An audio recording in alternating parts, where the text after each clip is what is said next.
Science comprehends the thought of the reality, not the reality itself, the thought of life, not life.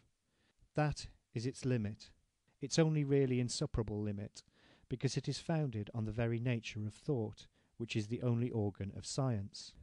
Upon this nature are based the indisputable rights and grand mission of science, but also its vital impotence and even its mischievous action whenever, through its official licensed representatives, it arrogantly claims the right to govern life. The mission of science is, by observation of the general relations of passing and real facts, to establish the general laws inherent in the development of the phenomena of the physical and social world.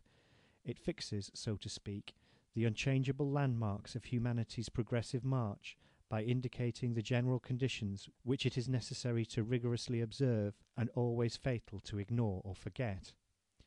In a word, science is the compass of life, but it is not life itself.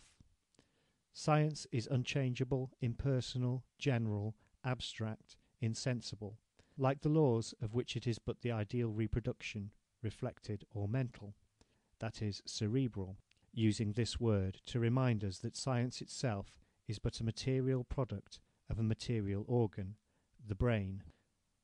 Life is wholly fugitive and temporary, but also wholly palpitating with reality and individuality, sensibility, sufferings, joys, aspirations, needs, and passions.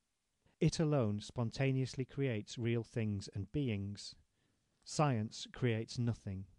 It establishes and recognizes only the creations of life. And every time that scientific men, emerging from their abstract world, mingle with living creation in the real world, all they propose or create is poor, ridiculously abstract, bloodless and lifeless, stillborn, like the homunculus created by Wagner, the pedantic disciple of the immortal Dr. Faust. It follows that the only mission of science is to enlighten life, not to govern it. The government of science and of men of science, even be they positivists, disciples of Auguste Comte, or again disciples of the doctrinaire school of German communism, cannot fail to be impotent, ridiculous, inhuman, cruel, oppressive, exploiting, maleficent. We may say of men of science as such what I have said of theologians and metaphysicians. They have neither sense nor heart for individual and living beings. We cannot blame them for this, for it is the natural consequence of their profession. In so far as they are men of science, they have to deal with and can take interest in nothing except generalities that do the laws. Editorial note: 3 pages of the manuscript are missing. End note. They are not exclusively men of science, but are also more or less men of life. End of part 2 of chapter 2.